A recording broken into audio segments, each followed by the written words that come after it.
એક દિવસ અમારા જમાઈ આવ્યા તો મને કે પાટલા સાસુ ઈ કે હું કહું હા એ કે મારે એક તમને વાત પૂછવી છે. મેં કીધું બોલો ને. મને એક વાત નથી સમજાતી, કદાચ કાંઈ તમને દુઃખ લાગે તો કદાચ મને કે માફ કરજો. મારે એક મારો પ્રશ્ન છે ને મને વારે વારે એ હાળો ઉકેલ નથી આવતો કે એનો વિચાર ક્યારેક ક્યારેક એટલો વિચાર આવે ને કે એનું કોઈ એનો જવાબ ગોતી નથી શકતો કે. મેં બોલો ને, બોલ્યા વગર કેમ ખબર પડે. મને કે પુરુષને અગ્નિદાહ દેવા જાય તો એ જલ્દી અગ્નિ સંસ્કાર પૂરા થાય એના, અને સ્ત્રીને જ્યારે અગ્નિદાહ દેવા જાય તો એ ઘડીક વારમાં અગ્નિ સંસ્કાર પૂરા કેમ નથી થતા, મતલબ એ બળતા કેમ નથી જલ્દી, કેમ બહુ વાર લાગે એને, અમે થાકી જાય કે બેસી બેસીને. તમે ખાલી બેસીને થાકી જાઓ, એણે આખી જિંદગી પેટમાં રાફડો કર્યો હોય, રાફડો ન હળગે.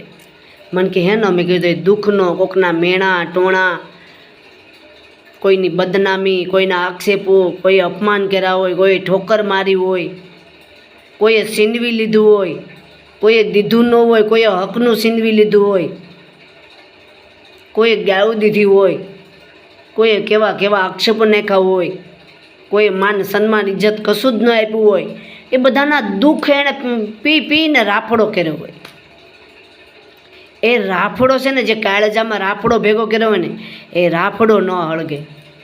ત્યારે અમારા જમાઈ બહુ સંસ્કારી અને સમજદાર છે. ત્યારે તે રોયા અને કીધું કે હું આજેથી ભગવાન પાસે એક જ માગા. મેં કીધું શું માગશો? મારા ભગવાનને હું એક જ કહી, હે ભગવાન, કોઈ પણ દીકરી આ જગતની અંદર, પછી તે બેન હોય, મા હોય, બાપ હોય, બેન હોય, મા હોય, કાકી હોય, ભાભી હોય, કોઈને આવું દુઃખ ન હોય, કોઈ પણ દીકરી હોય એને આવું દુઃખ ન આવે. એ હર દીકરીને હર હક અને હર અધિકાર અને ઇજ્જત માન સન્માન મળે. બહુ સરસ અમારા જમાએ વાત કીધી.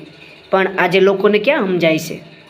કાંઈ નથી સમજાતું. અપમાન કરી નાખવું એમાં કોઈ વાર જ નહીં માણસને, બોલી નાખવું એમાં કઈ વાર નહીં, અરે ખૂન કરી નાખવું એમાં કઈ વાર નહીં, ને માણસને મારી નાખવો, મારવાવાળો લાય, આમાં વાર ન લાગે તો એ પછી અપમાન કરવાની તો દૂધની વાત રહી. બહુ સરસ જમાઈ કે વાત કરી. અને મને તો બહુ વાત ગમી કે એણે એવો સંકલ્પ કર્યો કે હું ભગવાન પાસે આજેથી એ માગીશ કે હર સ્ત્રીને ઇજ્જત માન સન્માન મળે, જેથી એને એ દુઃખનો રાફડો ન ભેગો કરવો પડે, જેથી એ સ્ત્રી જલ્દી એમ કે અગ્નિદાયનો પૂરો થાય. ધન્યવાદ છે આ જમાઈ માટે. હું લાંબી આયુષ માગું ને એમના માટે હું એવું માગું છું કે હર પુરુષને સદબુદ્ધિ આપે, લાંબી આયુષ આપે, અને હર પુરુષ હર સ્ત્રીની ઇજ્જત કરે.